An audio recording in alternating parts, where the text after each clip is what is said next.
আসসালামু আলাইকুম।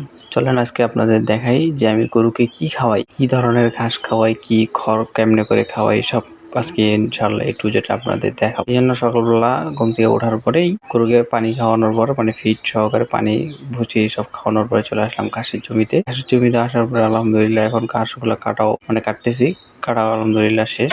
তারপরে আলহামদুলিল্লাহ বাসায় নিয়ে আসলাম ঘাসগুলা। বাসায় নিয়ে আসার পরে আবার এগুলা ইয়াটা দিয়ে বটিটা দিয়ে ভালো করে কাটতে হবে কুচি করে এগুলা প্লাস খড় ২টা মিলে কাটবো। কাটে ইনশাআল্লাহ মিক্সচার করে দিব গরুকে কিভাবে এটা আপনাদের দেখাবো ইনশাআল্লাহ। পুরো ভিডিওটা দেখলে বুঝতে পারবেন। ইতিমধ্যেই নেপিয়ার ঘাসগুলো যেহেতু কাটছি ছাগলগুলাকে আর কি দিয়ে দিচ্ছি। আলহামদুলিল্লাহ ছাগলগুলো আলহামদুলিল্লাহ মাশাআল্লাহ ভালো করেই খাচ্ছে নেপিয়ার ঘাস। তারপরে ছাগলগুলোকে খাওয়ার দেওয়ার পরে চলে আসলাম গরু ঘরে। গরু ঘরে আসার প্রথমে আর কি যত ময়লা আবর্জনা ছিল গরুর গোবর ইত্যাদি ময়লা আবর্জনা খড় এসব আর কি পরিষ্কার করতে হবে এখন গরু ঘরে। তারপর যা গোবর এইসব মোটামুটি ছিল সবকিছু মোটামুটি আলহামদুলিল্লাহ পরিষ্কার করা শেষ। এখন মূলত খাবার নিয়ে আসলাম, নিয়ে এসে আবার খাবারগুলো দিয়ে দিলাম ইয়াগুলাতে, খাওয়ার পাত্রগুলাতে। মূলত অনেক যেহেতু খাবার একটা পাত্রে দেওয়া তো সম্ভব না, এই জন্য এগুলা আর কি খড় আর ঘাসগুলো নেপিয়ার ঘাস ২টা মিলে আর কি মিক্সচার করতেছি। মিক্সচার করে দিয়ে দিব ইনশাআল্লাহ। তাহলে মূলত খড় প্লাস ঘাস ২টাই মূলত ভালো করে খাওয়াবে।